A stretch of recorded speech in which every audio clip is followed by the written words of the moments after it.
Welcome all to the part 4 of the series Understanding Goods and Services Tax. Till now, we have discussed briefly about scope of supply, definition of consideration and goods. And today's topic for deliberation and discussion is definition of services. अगर हम goods and services tax की बात करें तो there are two pillars on which the GST is standing. One is the goods and second is the services. So in the previous part 3, we have discussed the definition of goods, and today we will be discussing about the definition of services. Before moving ahead to the definition of services given under the CGST Act, let's discuss at the outset the definition of services given under Article 366 to 26A of the Constitution. Through 101st Constitution Amendment Bill, the definition of services was inserted in the Constitution via Article 366 26A. और जब ये definition insert करी गई तो जो definition दी गई वो बहुत ही ब्रॉड स्कोप की रख के दी गई, wherein the services have been defined as services means anything other than goods. मतलब जो भी चीजें गुड्स नहीं है, they have been defined to be included in services.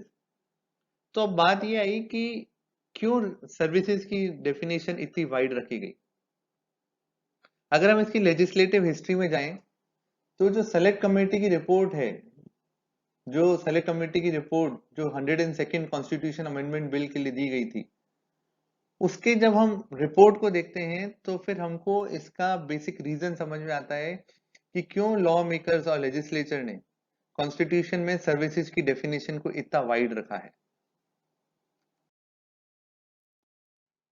मैंने यहाँ पे गवर्नमेंट का व्यू और ultimately what was decided by the select committee, दोनों के व्यू आपके सामने रखे हैं. First, this slide represents the views of the government which was later on recommended and approved by the select committee as well.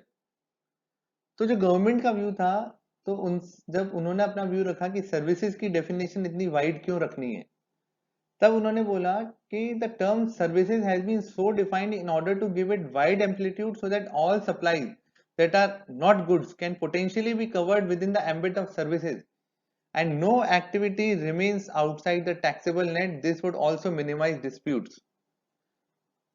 तो जो चीजें goods में फॉल नहीं कर रही, गवर्नमेंट का व्यू था कि सर्विसेज को इस तरह से डिफाइन किया जाए कि they would fall into the ambit of services, and once they fall in the ambit of services they would not remain outside the taxable net, and this would also minimize the dispute. This view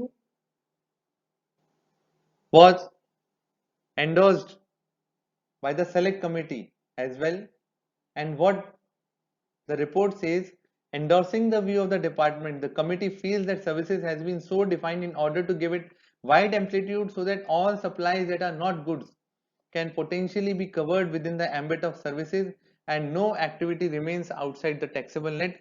This would also minimize disputes.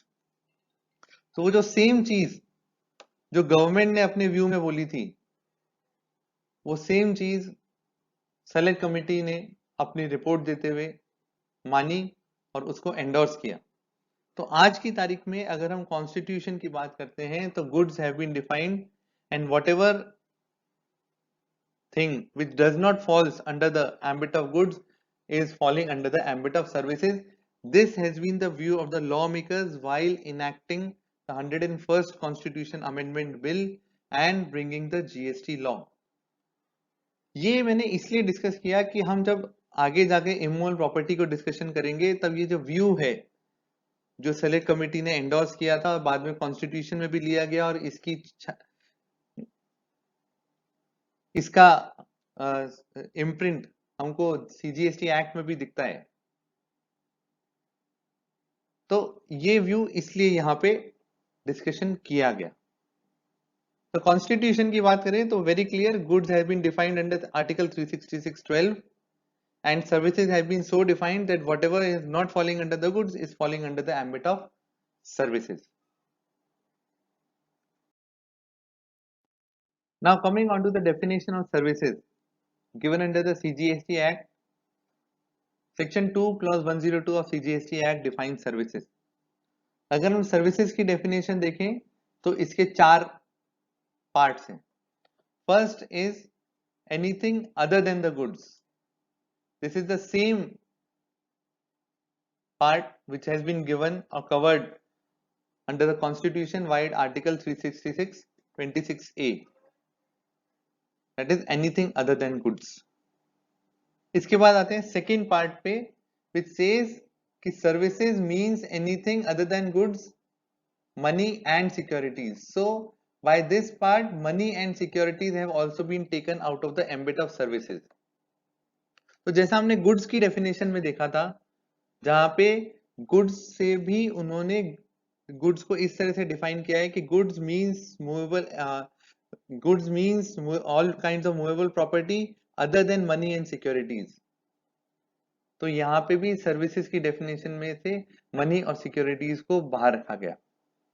तो आज की तारीख की अगर बात करें तो money और सिक्योरिटीज ना तो गुड्स में फॉल करता है ना सर्विसेज में फॉल करता है. Third ambit but includes, that is services includes activities relating to the use of money or its conversion by cash or by any other mode from one form currency or denomination to another form currency or denomination for which a separate consideration is charged. तो ये तीसरा ambit जो बोलता है कि हालांकि money और transaction in money is outside the ambit of services, but any activity relating to the use of money or its conversion by cash or by any other mode from one form to another form for which a separate consideration is charged is covered under the ambit of services. तो अगर मैं इसका example लूं कि मैं किसी foreign exchange money dealer के पास गया और मैंने उसको 1000 रुपए दिए और उसके अगेंस्ट में उसने मेरे को कुछ डॉलर्स दिए, यूएस डॉलर्स दिए. तो जब मैंने उसको 1000 रुपए दिया और उसने मेरे को यूएस डॉलर दिए तो that is a transaction in money which is outside the ambit of services and goods. पर अगर उसने वो 1000 रुपए चेंज करके मेरे को डॉलर देने के लिए मेरे से 50 रुपए का सर्विस चार्ज लिया, तो by these word this that 50 rupees would be covered under the definition of services. That service for which a separate consideration has been charge for converting rupee to US dollar is covered under the ambit of services. और चौथा part जो explanation के through CGST amendment act के through explanation insert किया with effect from 1 फरवरी 2019, जिसमें उन्होंने बोला कि हालांकि सिक्योरिटीज जो हैं वो सर्विसेज और गुड्स के दायरे से बाहर है, but if someone is facilitating or arranging transaction in securities then this activity would be covering or falling under the ambit of services. तो मान लीजिए मैंने अपने ब्रोकर को बोला कि मेरे को 100 इन्फोसिस के शेयर्स खरीदने हैं. मेरे ब्रोकर ने 100 इन्फोसिस के शेयर्स मेरे लिए खरीद दिए. तो अब ये जो खरीदना है transaction in this is transaction in securities जो जीएसटी के एम्बिट से बाहर है. पर अगर मेरा ब्रोकर इन 100 इन्फोसिस को शेयर को खरीदने के लिए मेरे से 300 रुपए की ब्रोकरेज चार्ज करता है फॉर फैसिलिटेटिंग और arranging transaction in securities, then that 300 rupees is covered under the ambit of services. तो मैं अगर देखूं तो सर्विसेज के चार पार्ट हुए, डेफिनेशन के चार पार्ट हुए. पहला तो हुआ एनीथिंग अदर देन गुड्स. दूसरा services does not include money and securities. तीसरा activities relating to use of money और its conversion from one form to another for which a separate consideration is charge, वो services के ambit में fall किया. और services relating to facilitating or arranging transaction in securities would also be falling under the ambit of security services. अब अगर हम देखें तो यहाँ पे एक ब्रीफ डिस्कशन करते हैं कि मनी और सिक्योरिटीज न तो गुड्स हैं न सर्विसेज हैं। तो इसका इम्पैक्ट क्या हुआ? इसका इम्पैक्ट ये हुआ कि जो भी ट्रांजेक्शन इन मनी है, जो भी ट्रांजेक्शन इन सिक्योरिटीज है, that is neither supply of goods not supply of services and both are outside the ambit of GST. पर अगर मनी से रिलेटेड कोई एक्टिविटी है जिसके लिए मैंने कोई सेपरेट कंसिडरेशन चार्ज किया है फॉर कन्वर्जन बाय कैश और by another mode from one form to another form, तो वो सर्विसेज में शामिल है। या फिर मैंने कोई चार्ज किया है फॉर फैसिलिटेटिंग और arranging transaction securities, then also it is covered under the ambit of services. So this was a brief discussion about the definition of services. Now we would be moving ahead for a detailed discussion on the definition of services. पर उस detail discussion को करने से पहले मैं जो चीज highlight करना चाहूंगा कि सर्विसेज मींस, यहाँ पे भी शुरुआत में मींस वर्ड यूज किया हुआ है जो गुड्स में यूज किया हुआ था। अब ये मींस वर्ड जो है उसका इम्पैक्ट क्या होता है डेफिनेशन पे, आइए उस इम्पैक्ट को पहले डिस्कस करते हैं, फिर हम सर्विसेज की डेफिनेशन की डिटेल डिस्कशन पे चलेंगे।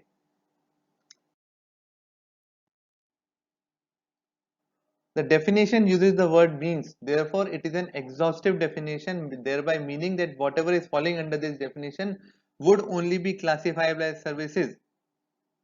तो पहले जब means वर्ड यूज कर लिया तो एक चार दीवारी बनाई गई कि इसके बियॉन्ड ये डेफिनेशन नहीं जाएगी। और ऑनरेबल सुप्रीम कोर्ट ने इंदिरा शर्मा वर्सेस वीकेवी शर्मा में ब्रीफली डिस्कस किया है कि what is the impact of means. The decision says the definition clause mentions only 5 categories of relationship which exhaust itself since the expression means has been used.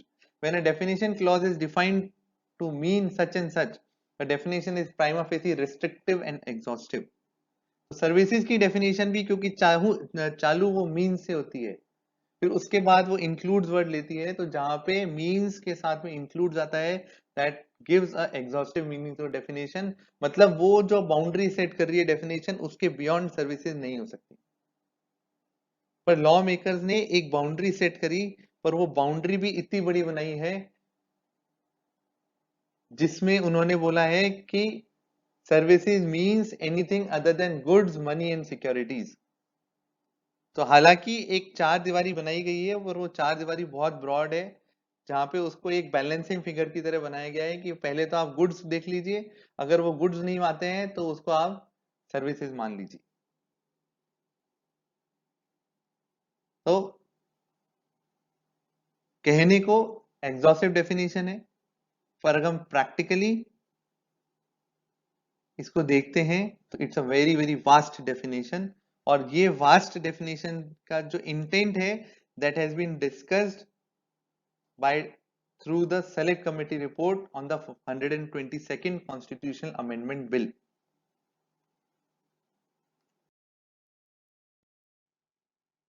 तो चलिए अब पहले discuss करते हैं कि what is meant by money. जो हमने देखा कि services does not include money and securities, और हमने देखा goods does not include money and securities, तो what is meant by money.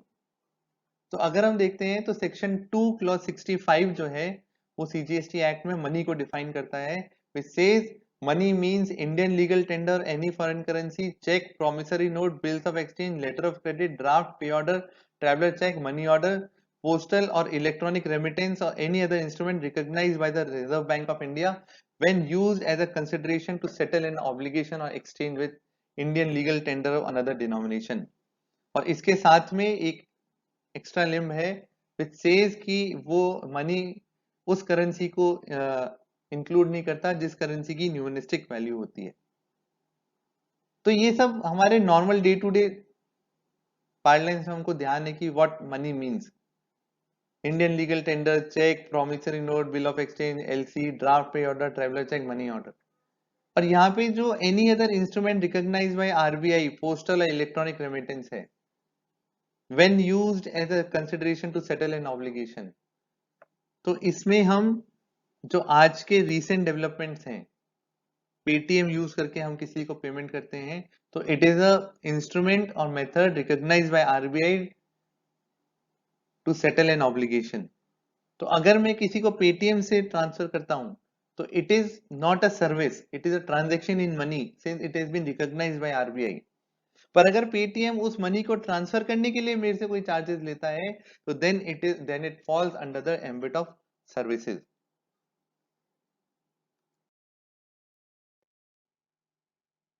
अब हमने ये स्लाइड पे डिस्कस करते हैं कि ये वर्ड्स जो लिखे हुए हैं but includes activities relating to the use of money और इट्स कन्वर्जन बाय कैश और by any other mode from one form currency और denomination to another form currency और denomination for which a separate consideration is charge. इन words को services की definition में देने से इसका इम्पैक्ट क्या हुआ? इसको सर्विस टैक्स एरा में एक एजुकेशनल गाइड आई थी जो सीबीएसई ने रिलीज करी थी और उधर भी सेम टर्म्स को यूज किया गया था। तो उन्होंने सर्विस टैक्स रेजिम में इन टर्म्स का मीनिंग समझाया था which is relevant in GST era as well. So what they clarified is while the transaction in money per se would be outside the ambit of services, the related activity for which separate consideration is charged would not be treated as a transaction in money and would be chargeable to service tax if other elements of taxability are present. तो उन्होंने बोला कि transaction in money per से मतलब मैंने किसी को 10,000 रुपए दिए, that would be outside the ambit because it is a transaction in money per से।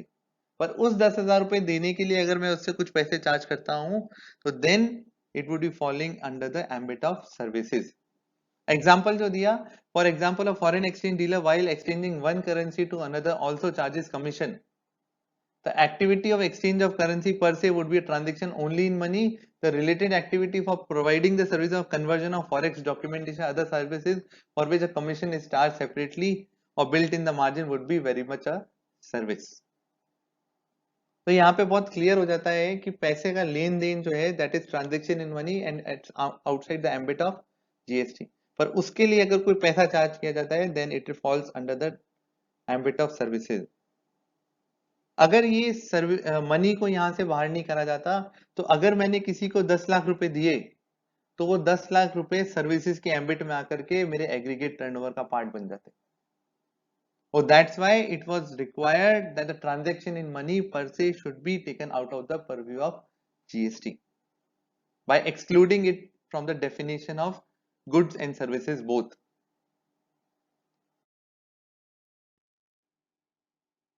पैरा 2.8 ऑफ एजुकेशनल गाइड में what kind of activities will come under the transaction only in money, तो उन्होंने कुछ एग्जांपल दिए थे। The principal amount of deposit in और withdrawal from a bank account, bank account में पैसा जमा कराना और विड्रॉ करना, it is a transaction only in money. Advancing और repayment of principal sum on loan to someone, मैंने किसी को लोन दिया, किसी से लोन वापस लिया, it is a transaction in money. Conversion of rupees 1000 currency note into 1 rupee coins to extent amount is received in money form, 1000 रुपए का करेंसी नोट दिया और उससे मैंने कॉइन्स लिए, that is transaction in money. पर इन तीनों चीजों के लिए अगर कोई सर्विस चार्ज लिया जाता है then it comes within the ambit of services by virtue of the phrases which we have discussed in previous slide.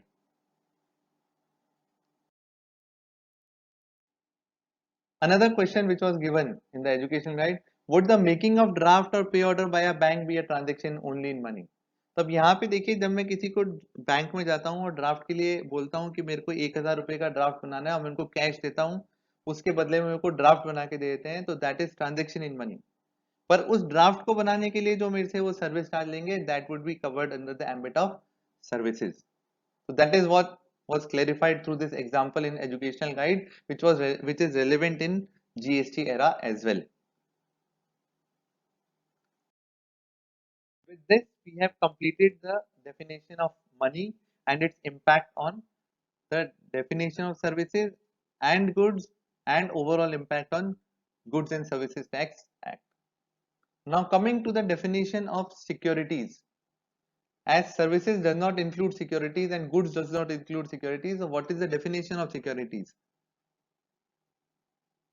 Section 2, Clause 101 of CGST Act says security shall have meaning assigned to it in subsection H of Section 2 of Securities Contract Act 1956.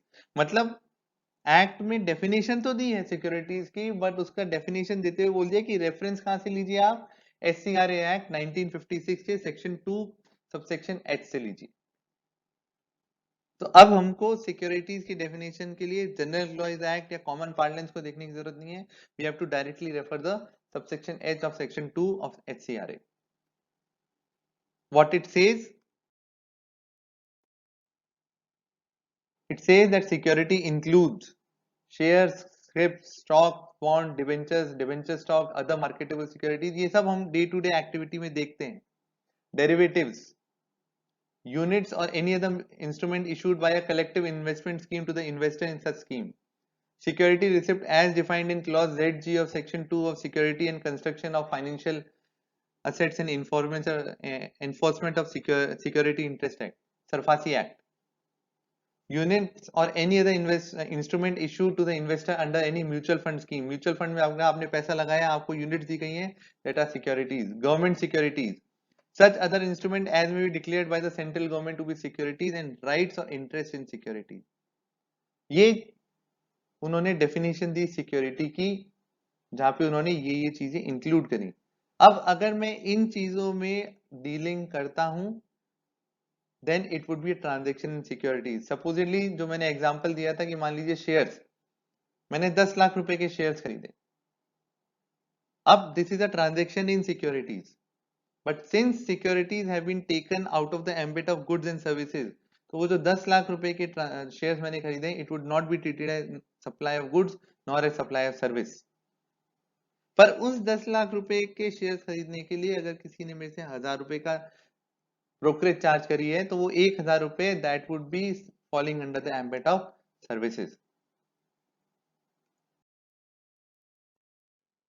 अब CBSE ने GST era में कुछ FAQs release किए थे for financial sector.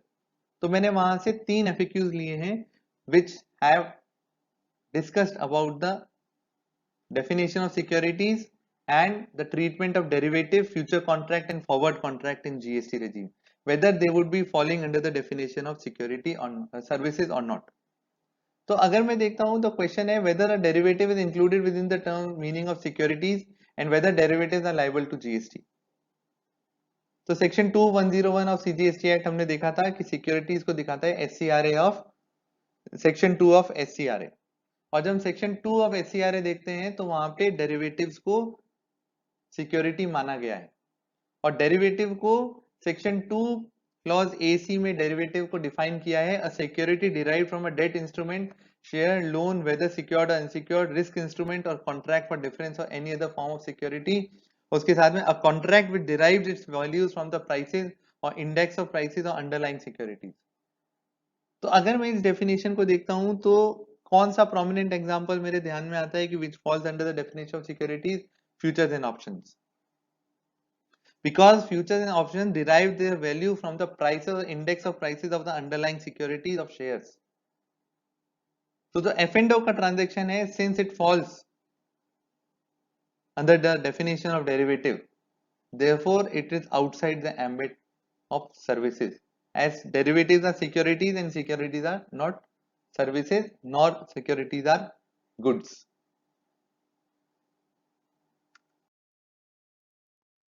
Next question, whether a derivative is included within the meaning of securities and whether derivatives are liable to GST.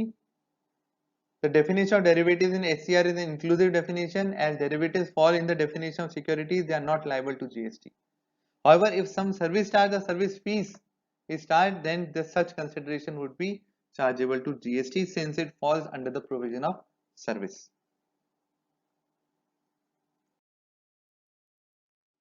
Would future contracts be chargeable to GST? तो उस FAQ में दिया गया कि since future contracts are in the nature of derivatives, these qualify as securities, and since securities are neither goods or nor services as defined in CGST Act, future contracts are not chargeable to GST. पर अगर वो future contract, मान लीजिए मेरा एक future contract है जहां पे मैंने बोला है कि 2 महीने बाद आप मेरे को 1000 किलो की कोई क्वांटिटी मेरे को डिलीवर करेंगे. अगर वो future contract without actual delivery settle हो जाता है, कि जो प्रिवेलिंग मार्केट रेट है और जो हमने रेट डिसाइड करी थी उनके बीच के डिफरेंस को लेकर के वो सेटल हो जाता है, then it's a derivative in outside the ambit of GST since it is neither goods nor services.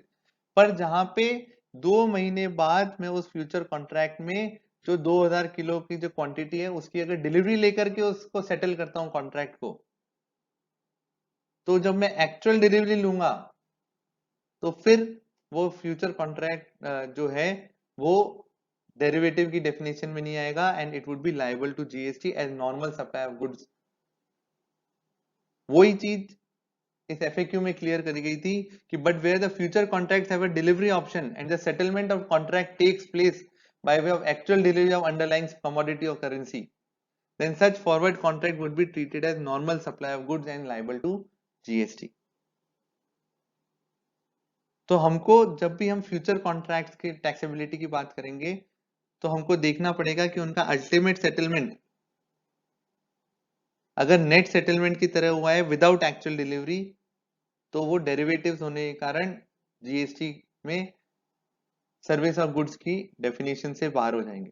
पर जहां पे उन फ्यूचर कॉन्ट्रैक्ट का सेटलमेंट एक्चुअल डिलीवरी से हुआ है तो वो जो एक्चुअल डिलीवरी ली गई है उसमें जो गुड्स सप्लाई हुए हैं उसको transaction of supply of goods माना जाएगा and it would be liable to GST. Would forward contracts in commodities or currencies be within the ambit of definition of supply?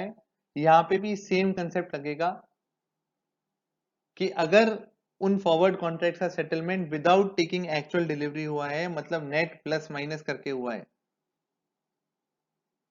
और उसमें किसी तरह के गुड्स की डिलीवरी नहीं दी गई है तो वो डेरिवेटिव की डेफिनेशन में फॉल कर जाएंगे and derivatives are neither and derivatives are securities and securities are neither goods nor services. पर अगर उस फॉरवर्ड कॉन्ट्रैक्ट का settlement actual delivery of goods से हुआ है तो then the delivery of goods would be a transaction of supply of goods and the supplier who have delivered the goods to the recipient would have to charge GST। यहाँ पे एक चीज और बोलना चाहूंगा फॉरवर्ड और फ्यूचर कॉन्ट्रैक्ट में कि जहां पे फॉरवर्ड और फ्यूचर कॉन्ट्रैक्ट का सेटलमेंट विदाउट डिलीवरी हुआ है पर किसी तरह का कमीशन या ब्रोकरेज चार्ज की गई है तो even though that forward or future contract is outside the ambit of GST being security in nature, but the amount charged for facilitating the transaction would be covered under the ambit of services।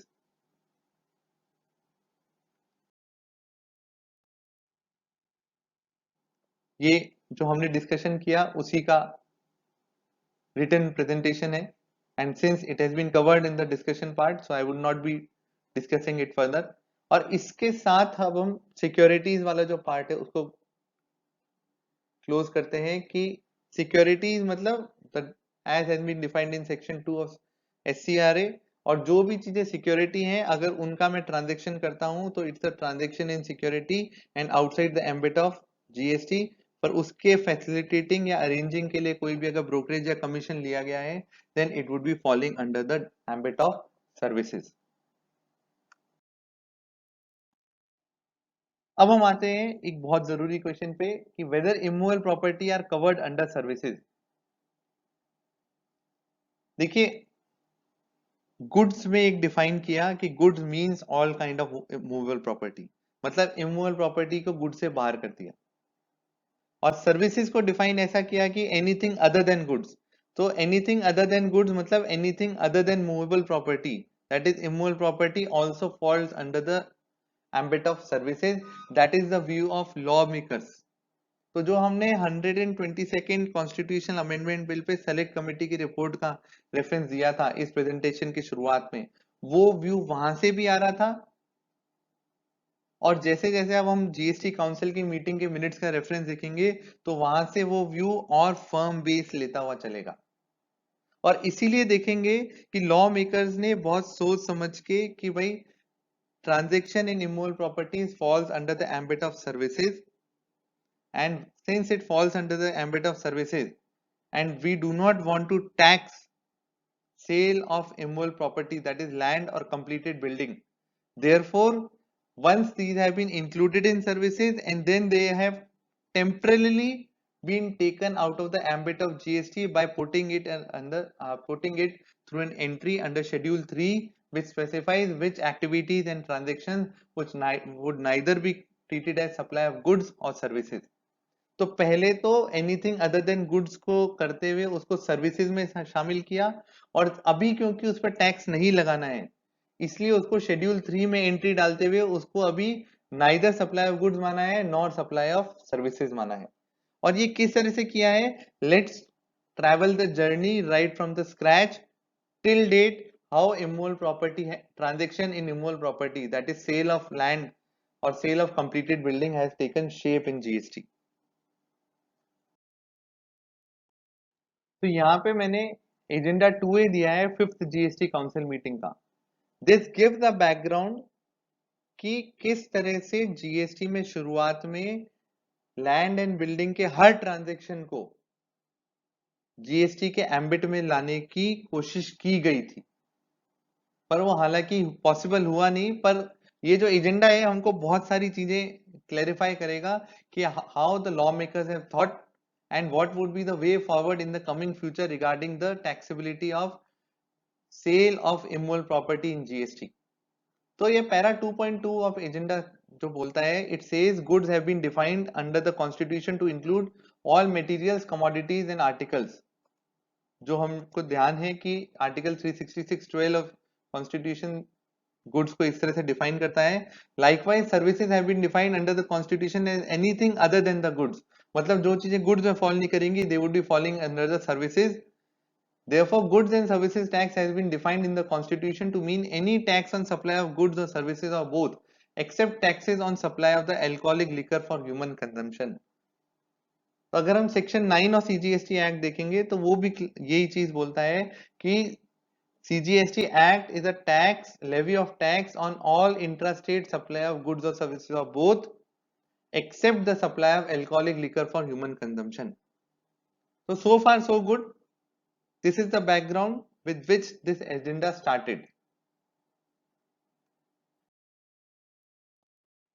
उसके बाद इस agenda में बोला गया कि अगर हम supply of immovable property को बाहर रखेंगे जीएसटी से तो it would be creating a lot of issues and it would B distorting the GST. पर जो सबसे इंपॉर्टेंट बात बोली गई थी कि उन्होंने ये बोला कि it is felt that it would distort the GST.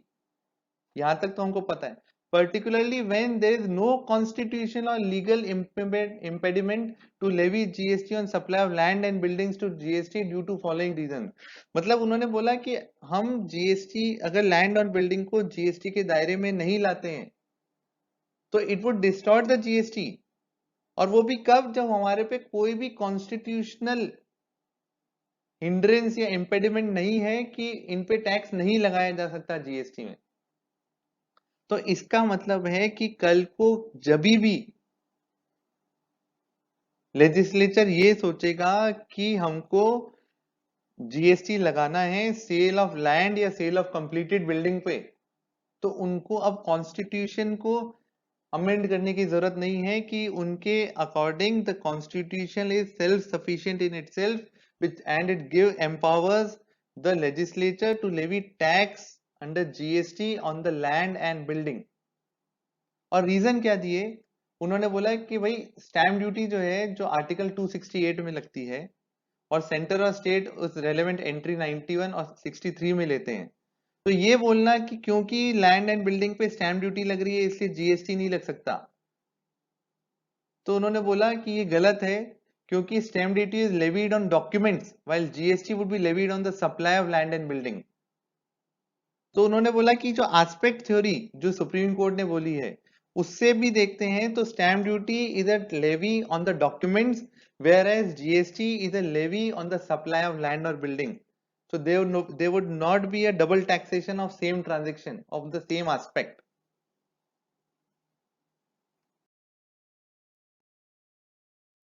फिर वो आर्टिकल 268 के बाद में वो एंट्री 49 को डिस्कस किया उस एजेंडा में। जो एंट्री 49 द स्टेट लिस्ट जो बोलती है it empowers the state to levy taxes on land and building.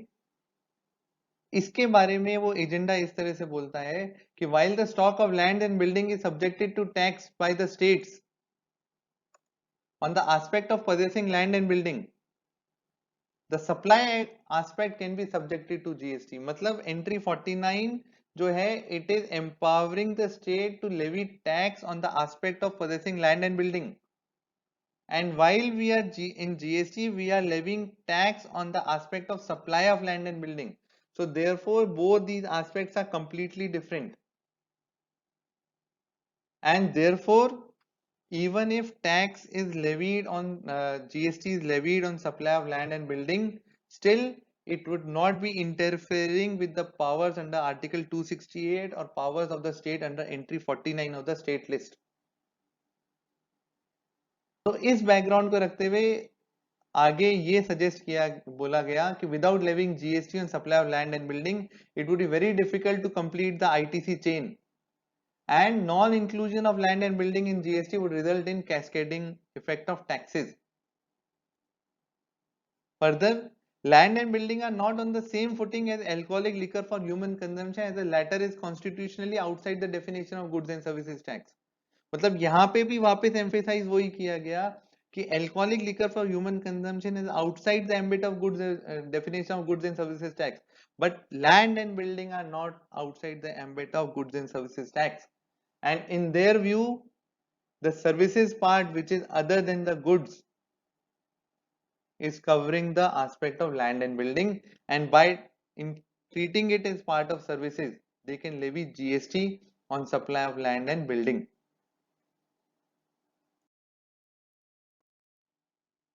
तो ये जब एजेंडा रखा गया तो उस एजेंडा के बाद में ये लैंड एंड बिल्डिंग पे टैक्स क्यों नहीं आया, जीएसटी क्यों नहीं आया?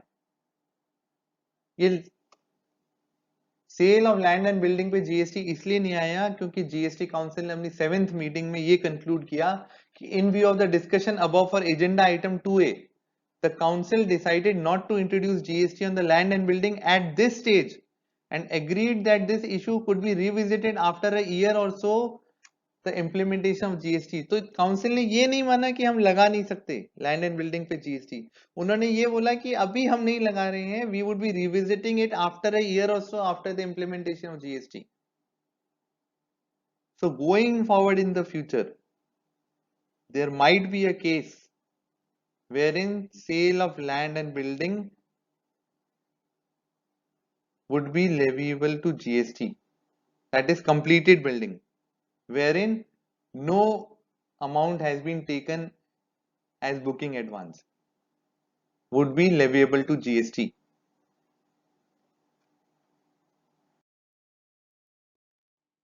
अब 10th जीएसटी काउंसिल मीटिंग में वापस से ये मुद्दा उठा कि हम क्यों टैक्स नहीं लगा रहे, और ये 10th जीएसटी काउंसिल के मीटिंग के मिनट्स ही हमको बताते हैं कि लैंड एंड बिल्डिंग ने क्यों अपने आप को शेड्यूल 3 में पाया. तो जो पैरा 6.11 है, it says the deputy chief minister of Delhi referred to his letter dated 4th March 17 addressed to Honorable Chairperson and copy sent to all the Honorable members, pointing out that designating the sale of land and sale of buildings subject to certain exceptions, neither as supply of goods nor as supply of services, in Schedule 3 of the draft GST law would lead to a break in ITC chain, and it would be a very big missed opportunity to curb the flow of back money. तो वापस से इसको 10th GST council meeting में बोला गया कि नहीं, हमको शेड्यूल 3 में इसको नहीं रखना है, हमको इसको जीएसटी के एम्बिट में लाना है. Again it was discussed,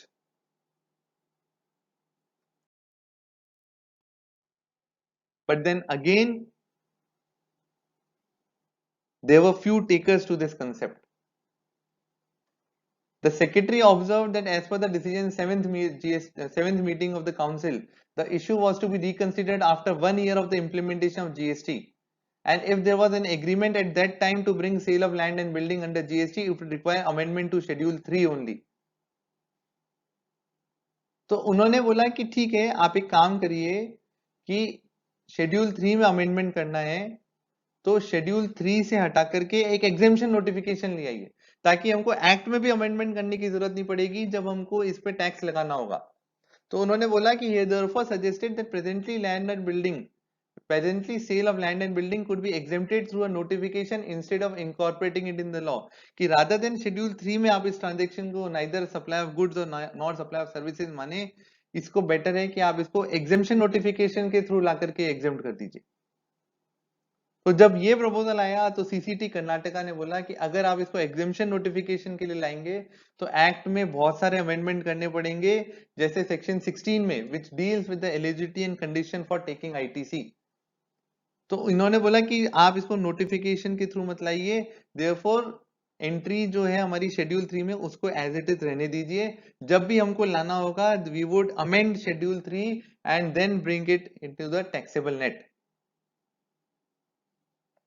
So the council decided to retain the decision taken in the meeting of the council held on 22nd to 23rd December 2016। मतलब जो 7th जीएसटी काउंसिल मीटिंग का decision था उसको retain कर लिया गया और defer कर दिया गया कि एक साल बाद इस चीज को वापस से रिविजिट करेंगे कि whether the sale of land and building which is presently in schedule 3 has to be brought in the purview of GST और नॉट। तो अगर हम इस पूरे डिस्कशन को देखते हैं तो पहली चीज क्लियर होती है कि sale of land and building which is presently in schedule 3 if it is brought within the purview of GST it does not require constitutional amendment as per the intention of the lawmakers। और क्योंकि उनको अभी tax नहीं लगाना था इसलिए उन्होंने ये तो माना कि वो सर्विसेज में शामिल हैं, पर क्योंकि हमको टैक्स नहीं लगाना इसलिए उन्होंने उसको शेड्यूल 3 में एंट्री से इंसर्ट कर दिया which is treated as neither supply of goods nor supply of services.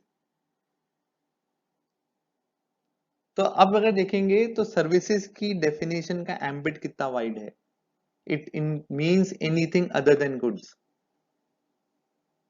और एनीथिंग अदर देन गुड्स में उन्होंने हर उस एक्टिविटी को which is not supply of goods उसको सर्विसेज में शामिल करने की कोशिश की गई है।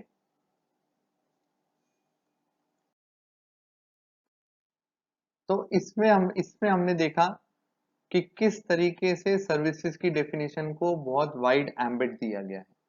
पहले तो गुड्स बताए गए कि क्या क्या चीजें हैं, जो एक एग्जॉस्टिव डेफिनेशन थी जिसमें मूवेबल प्रॉपर्टी थी, but it does not included money and securities, it included actionable claims and it included grass, trees or anything attached to us which is required to be severed before or under the contract of supply। So this was the exhaustive definition। और services को इस तरह define किया है कि anything other than goods। So वो सारी activities और ट्रांजेक्शन जो हम नॉर्मली सर्विसेज में मानते हैं, जैसे advice, consultancy, job work, renting, leasing, ये सब तो सर्विसेज है ही हैं, पर वो एक्टिविटीज और transactions which are not goods, which are not supply of goods, those activity or transaction will also be falling under the ambit of services। और जो हमने डिस्कस किया कि sale of land and building, since immovable property is not goods but as per the intention of law makers the sale of land and building is a service which can be included within the ambit of supply by removing it only from schedule 3। Other than that, the Constitution as well as the CGST Act empowers them to levy GST on such sale of land and building which is presently under the entry in Schedule 3। तो हमको जब भी किसी transaction को देखेंगे तो ये goods और सर्विस की डेफिनेशन को हमको at the back of our mind रखना पड़ेगा। और सिर्फ हम ये इमेजिनेशन से चलेंगे कि what is normally included in services is service, तो शायद हम कहीं ना कहीं इस चीज को ढंग से एनविसाज नहीं कर पाएंगे, क्योंकि the definition, the intention, the drafting, the way it has been incorporated is relevant for understanding services and goods and in turn tax on such services and goods rather than tax on supply of such services and goods। So this was a discussion about the definition of services। In the next part we would be discussing about definition of businesses and person in GST, again a very relevant term, क्योंकि अगर section 7(1)(a) देखता हूं तो it authorizes or it covers under its scope all supply of goods or services of both made or agreed to be made by a person against consideration in the course or furtherance of business. अगर मैं import of service की बात करता हूं तो import of services against consideration whether or not in the course or furtherance of business. तो इसलिए क्या चीज बिजनेस है क्या चीज बिजनेस नहीं है ये हमको ये डेफिनेशन समझाएगी. कौन जना पर्सन है कौन जना पर्सन नहीं है ये डेफिनेशन ऑफ पर्सन हमको समझाएगा और दोनों टर्म्स को जीएसटी में डिफाइन किया गया है. So again a interesting session ahead and we hope that you would be there along with us in the next part. अगर आपको हमारा डिलिब्रेशन हमारा डिस्कशन पसंद आया तो हमारे चैनल को लाइक शेयर और सब्सक्राइब करें. और हालांकि मंजिल अभी दूर है रास्ता अभी चालू हुआ है पर जैसे जैसे कारवां बढ़ता जाएगा मंजिलें नजदीक आती जाएंगी और हम स्टेप बाय स्टेप अपने फाउंडेशन को फॉर्म करते हुए आगे बढ़ते रहेंगे. This is a learning for all of us with all of us and along with all of us. Thank you once again